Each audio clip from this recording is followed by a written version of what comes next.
Welcome back to Tedium 13. Oh wait, sorry, Final Fantasy 13. Anyway, yes, we're still playing as Vanille and we're doing the Sunlight Waterscape. So again, just like in the Stranger Paradise tribute level, we're actually changed the weather. For the record, one thing that I did distinctly remember when I played through this is that one particular weather condition makes things much easier. But the other, either one or the other, actually puts in a very high-level mob that around this part of the game, even when you have your Crystalium at max, you kind of have a hard time beating on. It depends. I don't even know why they put it there. It's not like it drops any particular award or anything. It's just I guess they can claim that it's not an easy cakewalk the entirety of the game. Well, at least give me some bragging rights. It boils down to this. I know, right? They don't even really give you that great a reward for it. It boils down to this. Look forward and see what enemies you can spot. And if you think they look too tough, change to a different... Like this, for example. See that dragon over there? Let's try changing the weather. I didn't know dragons were averse to rain. Well, considering it's a wyvern that's constantly... There you go. It kind of makes sense. So you go, change that big dragon creature to just 3 easy mooks. So basically, just keep just keep alternating the weather based on what you see forward. If you think, let's see what happens if I change the weather before I go there. I guess it is kind of an interesting gimmick. I mean, I've seen it done before, but... This is actually one of the only 2 dungeons that has an interesting gimmick to it, the other one being the Tower of Gaijin, or however it's called. Oh, that is true. We didn't even mention this gimmick right here, just for this dungeon alone, and it's over before you even think too much about it. Okay. To be fair, it's 2 things. One, most JRPGs only stick to 1 gimmick per dungeon, to be fair. Second... the primary issue that Tara just brought up is that only 2 dungeons in this entire game have any kind of interesting gimmick to it. The others are literally just hallways with enemies in them. To be fair, the junkyard did have that one key mech part, but... Okay, fine, free then. More of a set... Although, to be fair, that was more a set piece than a gimmick, so I guess your point probably still does stand.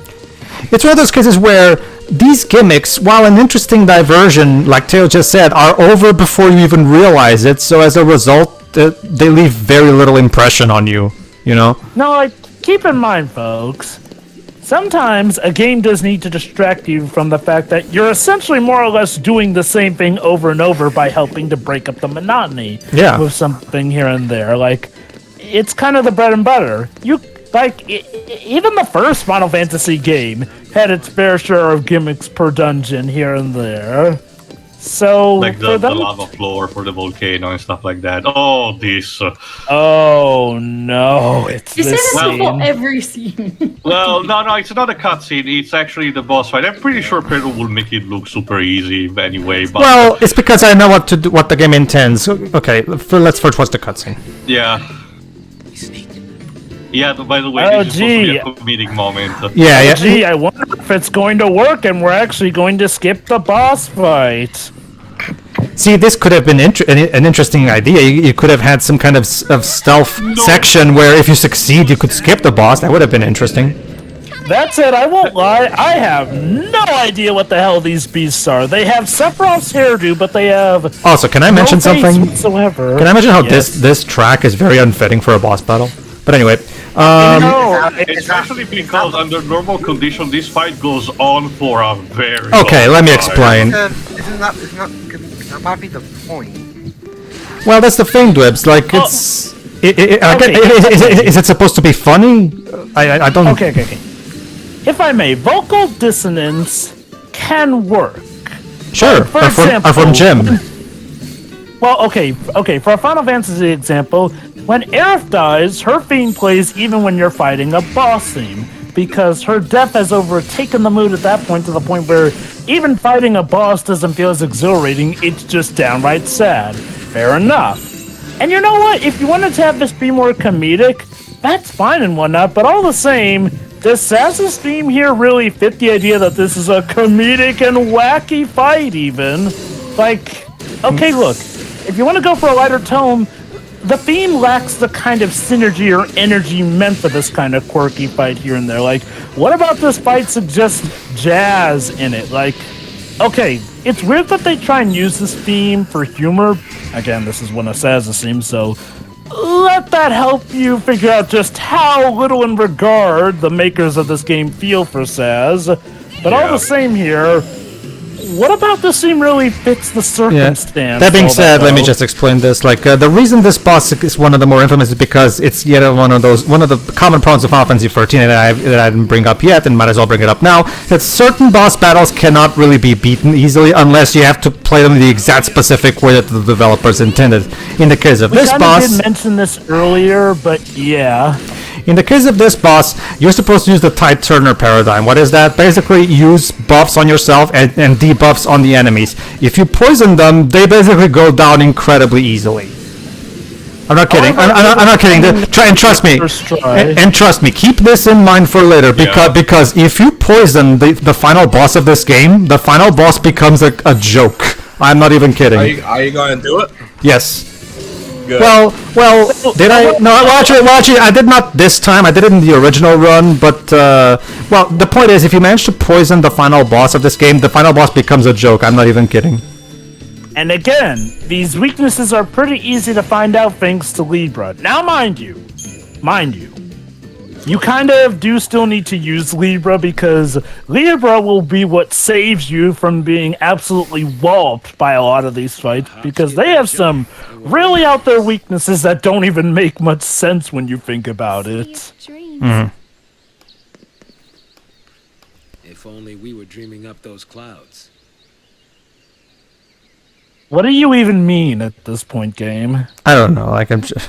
remember, Jove, if there's one thing I've learned from experiencing this trilogy over the years is that Toriyama loves to hear himself talk. Like, I've experienced this story before, especially and still some things... Especially in Nothing Returns, where there's so many cutscenes that literally go nowhere and serve for no purpose other than just hearing the characters blatter on about situations and individuals, and I'm just... Okay, so I'll just say this, like, well, Libra is not inherently a bad thing for me. Like, well, you know, again, some players do not always like the trial and error methodology of having to figure out a creature or character's weakness, and sometimes it can be really a pain to be set back because you didn't properly know this weakness the first time you're in there, and the only way to figure out was to guess. That is kind of an issue some people do have with the 7 remake. You don't necessarily lose often, but unless you know a certain creature's weakness or whatnot, it does make the fight a bit more of a drag, because that game also kind of uses the stagger system here. I think that what the 7 remake part 2 could use is a middle ground between this and the 7 remake here and there thing. Like, maybe include something of a scan or something that gives you good tips. However, it does not necessarily automatically give you the keys to winning like Libra does in this game. It's not even a matter of the elemental weaknesses. What Libra does is tell you what the elemental weaknesses and strengths of each monster are. Doesn't Libra pretty much just automatically set you on that, though, with the battle thing? Well, okay. One thing it does do is say which, like, for example, if you scan this boss that we just fought, it will tell you on the bestiary that it's very weak to poison, which, so that's the key to beating it, poison.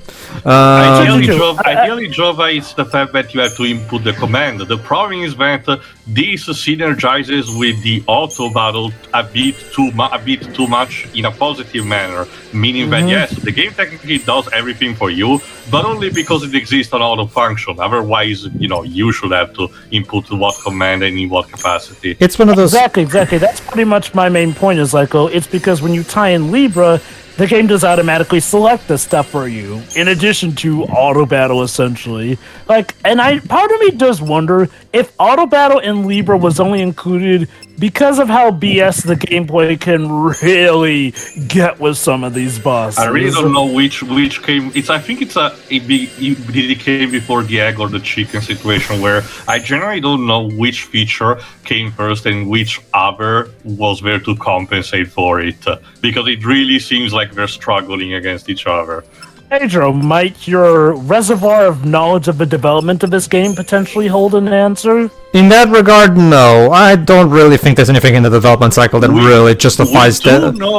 We do know that the gameplay was supposed to be different. The early trailers suggested, something that ended up a bit more like line returns. Well, something along the way did eventually got changed, but it itself doesn't really tell anything. Well, here's the thing, Theo. That 2006 announcement video was made before any actual work in the game was even done. So that was just there to announce the game. They didn't even have properly planned what the gameplay was going to be like when they showed that video. That's the thing.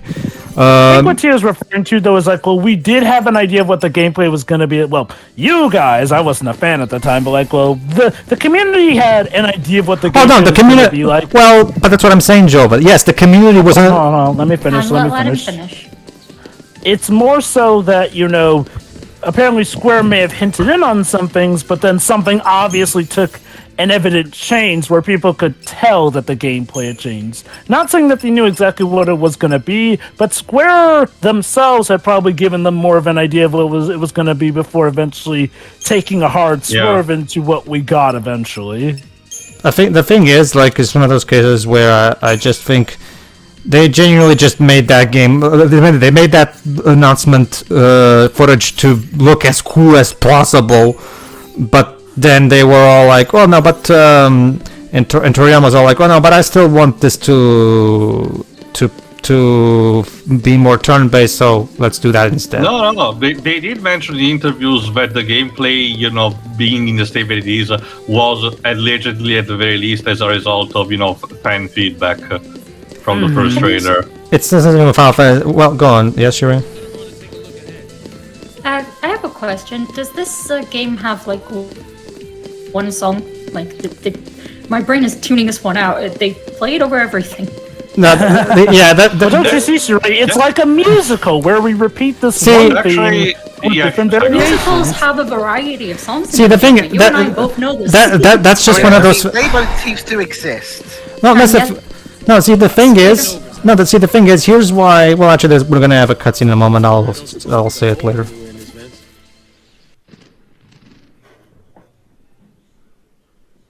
It was a dark and stormy night. I was gonna say. Yeah, pretty much actually. Thankfully, there just happens to be a hole in the wall. So our heroes are now illegally entering this amusement park.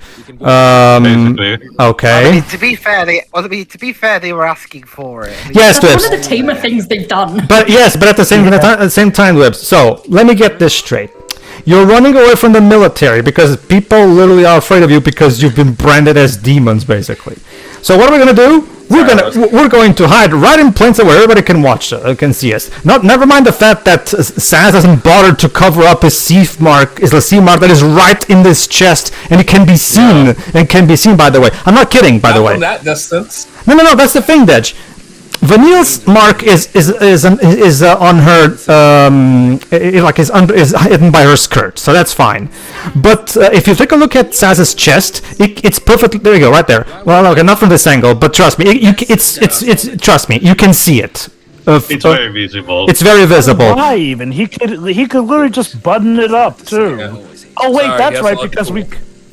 Well, also because I guess we couldn't bother to make another model of his character that has the shirt buttoned up.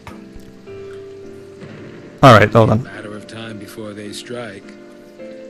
Pulse is infested with monsters. Propaganda. Scare after scare. Not even a shred of proof. Tired old cynics like me? We don't just swallow that tabloid crap. No, not me.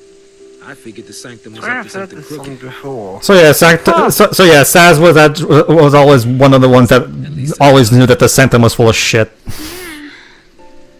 Until he got dragged in, though. Now that I think about it, all this purge business, it really only happened because Dajh found that pulse fal'Cie. Oh? Huh? Are you actually going to tell the truth, Vanille? It was all... Yes. Carry on. Go on. It was all... careful, you'll break your own hand. Go on. Yeah, you're right. It was that scum from Pulse behind it. It's come from Pulse. Whoa. Got me guess she's from Pulse, isn't she? Gee, Dajh. You must be a fucking wizard. No, I'm not paying attention to this plot at all. It just feels like things happen. You're getting soaked. I'll be fine. Yeah, totally. Yes. It's not like it's Oh my not. god, I've seen this scene in Full Metal Alchemist. Yeah, Full Metal Alchemist did this so. You're ripping off Full Metal Alchemist.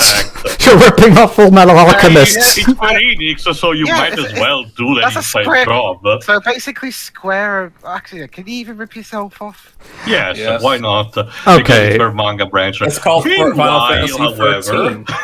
It literally rips off Final Fantasy 7, so of course. Let me give this. meanwhile, While this is going on, trust me, this is nothing particularly.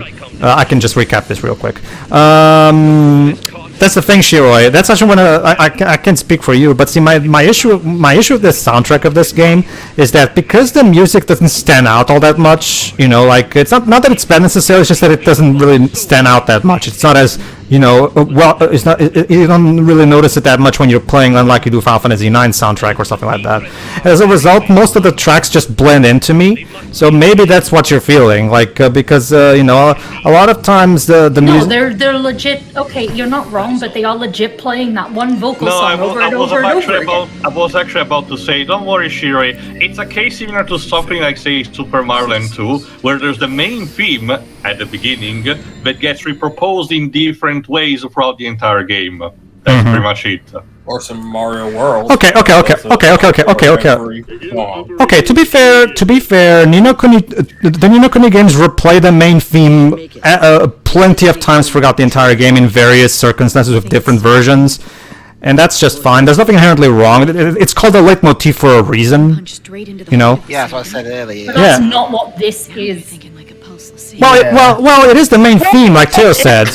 So. Well, okay. To Shiroi's credit, this game technically, I guess, if we're gonna get down to it, has two leitmotifs. Like the one for Blinded by Light, and the other that's essentially the main lyrical theme of the game reproposed into context here and there. No one uses the entrance. Which is weird because usually the idea of a leitmotif is to have, just one or one per concept here and there.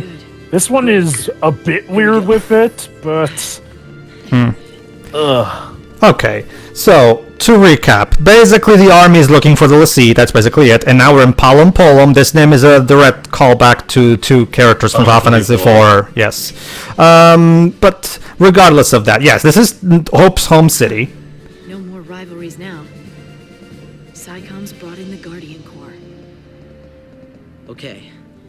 There's an old drain. Yeah, basically, since this is Hope's hometown, he knows all the secret passages, specifically through this sewer pipe. So yes, we are going into the sewer level now. It's a little further up. Hooray. I mean, I'd be annoyed if it weren't for the fact that the game is already as sluggish as a sewer level. Oh boy, So, more merchandise. It really changes at this point. All right, let's see what's. In a minute, Hope, gotta read the data log. Okay, so let's keep talking, Jove. I'll stop you if something important shows up.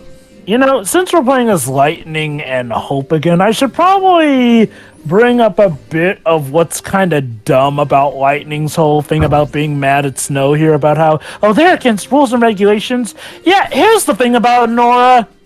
They aren't some people who are sticking it to the man, despite what the name suggests. They're essentially actually the equivalent of a local neighborhood watch committee. Like, they fight stray monsters that would supposedly threaten the beach or whatnot. That's it. The only reason that they showed up to help people was because, the government were doing all that evil stuff. Like, Nora is not some dumb team that's against all 40 and whatnot. They're literally the equivalent of those people who volunteer during Halloween to watch the neighborhood. So Lightning getting mad at Snow and his group makes even less sense when you think about it. In the meantime, the data log is reminding us that Lightning is starting to regret what she said to Hope. And again, if you regret what you said to him, talk to him. Why don't you talk to him? Yeah, I thought she's supposed to be the responsible adult. Yes, Yagwash is a psychom officer who graduated with results second only to his fellow trainee Jill Nabat. We'll find out who she is later. After proving his leadership in joint missions with the Guardian Corps, he has extensive battle experience earned him early promotion to the rank of colonel. Assigned command of the NTLC operations in Palampo. Okay, basically. Don't worry, he's not important, trust me. The game doesn't... I was about to mention, the game kind of builds up as, again, one of the major military general commander that, are we gonna face him eventually? And they even bother, because the Nautilus doesn't really explain this, if I recall correctly, that he carries a rather relatively short sword. He actually shows up in some cutscenes, but it's supposed to be this game's version of the Mazabune, and I'm like, why? And yes, that's right, folks. He is supposed to be this game's take on Sephiroth, at least from what I understand. Okay. Judging from the characterization, it's kind of more similar in a way to Ramsus from Xenogears. Well, again, okay. Not completely, mind you, but more like, again, German commander who is more, loyal to his people, even if the government he's working for is not. Okay, to an extent also, I guess, a bit General Leo from Fantasy VI, not identical, but kind of like that. But the problem is what Pedro mentioned. The game is kind of building up, but the result is non-existent. Okay, I should probably elaborate. He's like this game's take on Sephiroth with what Sephiroth was like before he went insane. High-ranking commander, protector of the people in there. Like, he even has a design similar to Sephiroth. And like you mentioned, he wields this game's equivalent to Sephiroth's sword, except it's an incredibly tiny sword. Like, did they think they were being clever or funny by making the flipping Masamune short? And yes, I know. Before Nomura went crazy with that sword, actually, it was way after that. We were way after that. No. Hold on. Let me finish. I was gonna say, yes, I do know that Sephiroth's sword wasn't always that long before Nomura went crazy with it, but all the same. Children. Come on, let Jill finish. Actually, Kingdom Hearts. Yeah, thanks, Pedro. Actually, it actually started with Kingdom Hearts. It only became canon starting with Advent Children, where stuff from 7 kind of got murky a bit more. Like, suddenly Aerith was made to be this uber pure girl. Suddenly Sephiroth was way more obsessed with Cloud than he had been in the original 7 and all of that here and there. In order to compensate something, the Masamune called an extension.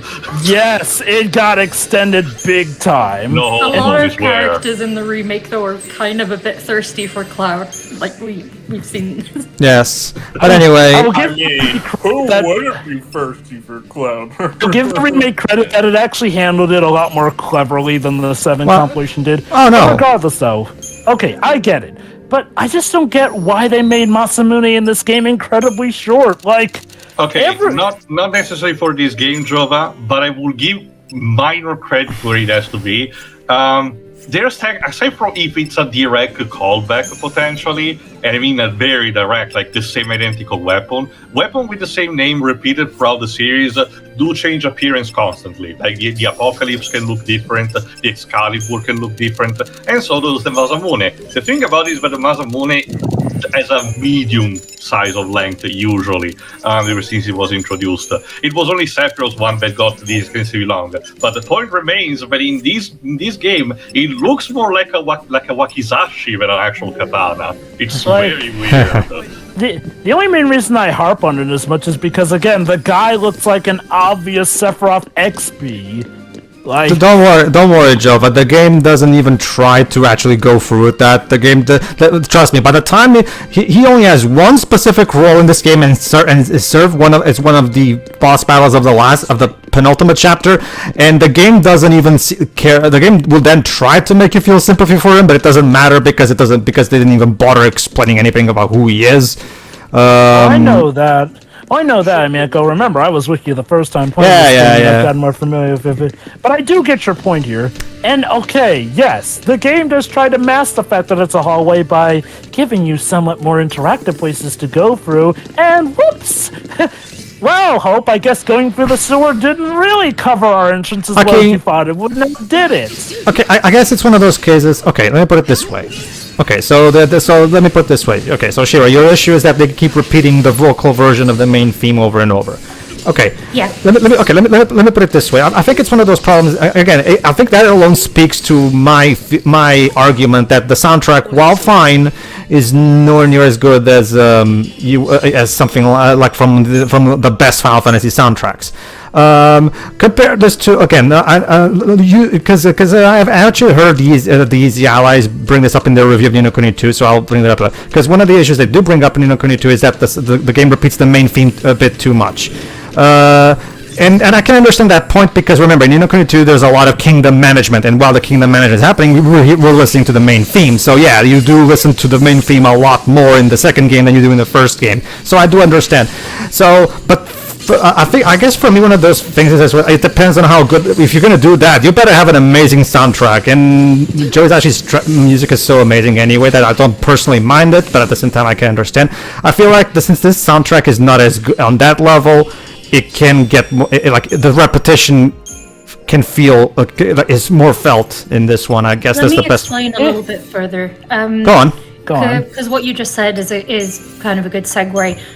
Like, yes, you do hear that a lot because of the kingdom management stuff. You're right, but we've been hearing the same song in different maps and different areas of the maps. It's like, do you not have other map themes? That is a good point. That's what my problem is. It's not staying in one area. This is like been across multiple areas, and okay, that could I'm toning it out at this point. Okay, Joe, but now I can actually use this.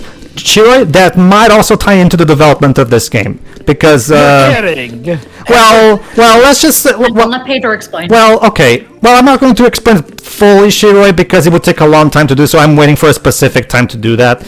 But let's just say, Shiroi, there was a complete lack of planning on the development of this game, and that might also have extended to the soundtrack itself. Sure. But we'll talk about that in a moment. Okay. Cutscene first, and then we'll save. Oh, is this the cutscene? No. That's in the next part because I was recording. Oh, okay. We're almost at the 30-minute mark. Might as well save and stop recording here. So, At this point, you might as well just start saying, "Oh God, a cutscene." Well, yeah. that's the thing. That's the thing. Like, trust me, Shiroi. I know there's a lot of bullshit in this. Trust me, Shiroi. If I analyzed concretely why practically every cutscene in this game is a train wreck in basic script writing, this playthrough would be like 50 parts long. So I'm not going to. That's just in basic script writing, and not even getting into the real nitty gritty on just the problems with the story, the characters, the plotting, and everything. Yes, Tips? I thought the playthrough was about 50 parts. No, it's 38. 38. Like, okay. Keep in mind, this is a game where the setup for the game is a mess in and of itself. Like, in Clement's review of this game, he essentially set out the setup to be chronological. Hold on, I have to read this. Hope's grim determination is a source of pain for Lightning. Then talk to him! Talk to him, you stupid bitch! I sure would not have been able to tell from the cutscenes! Jesus Christ. Oh boy. Seriously, I have to repeat this. Lightning is supposedly the responsible adult in this situation, and she just stands there and does nothing. If Hope is veering off the intended path, and if you're worried that Hope is starting to feel homicidal, intervene, woman. Talk to him. He listens to you. He sees you as a mentor figure at this point. He will listen to you. Talk to him, you stupid bitch. Pedro, I have a simple explanation for why she doesn't do it. Go on. Moms are tough. That makes no sense whatsoever. That literally explains nothing. Just like how it was used in context. Moving on. Well, I have a slightly more sensical theory. Go on. What? She thinks it won't work. Well, in that case, why is she still bringing him along then? She could literally outrun the kid. Not just that. Need be. Not just that. Sorry, go on. She thinks it might not work. Well, on the off chance that it could work, why not try still? You got nothing to lose. And also, like I said before, I sure want to see what story the Datalog is describing because I saw no hints or signs whatsoever that she regrets that Hope is on this path. Well, at best, she just said for him to focus and whatnot. And once you know, he decided to name his operation to kill Snow.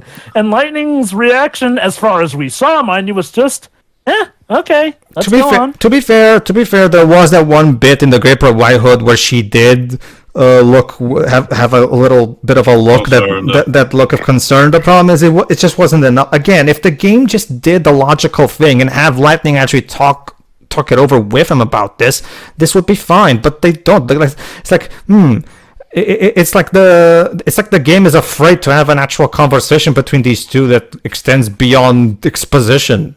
I don't even understand. It's almost like they're trying to set up a big dramatic moment, which will just let the thing fester and bubble to the point where when Lightning finally does try to put down the foot with Hope, it'll just turn into a giant arguing match. No. That's the thing. Those in this game. That's the thing, Jova. Here, Lightning's plan is not to try to explain to Hope that this is not the answer. Instead, she plans on warning Snow. By the way, Snow, I accidentally made Hope want to kill you. I'm not kidding. Snow, even though Hope is following along with her, so what's going to stop Hope from trying to murder Snow right there and then, Lightning? It's not like you can just call Snow on the phone. For some do people even have phones in this universe? How did you even get to what's her rank again? Lieutenant? No, that's Amodar. Okay, what's your rank then? Okay, how did you even make it into the military in the first place? Just based on your stupidity, you should have flunked every test. I mean, seriously. Maybe all the other cadets were even stupider. I guess it may have to do with the fact that this is apparently a military that is not really had to fight because they're apparently a very peaceful colony. Then again, the question: where did Lightning learn to fight if the military hasn't even really been needed? Actually, no. I just found my answer. Then again, the military in this game is incredibly incompetent. So yeah, I guess I shouldn't be surprised then. All right, tune in for the next part, everybody. Tune in for the next part, everybody. Yeah. See ya.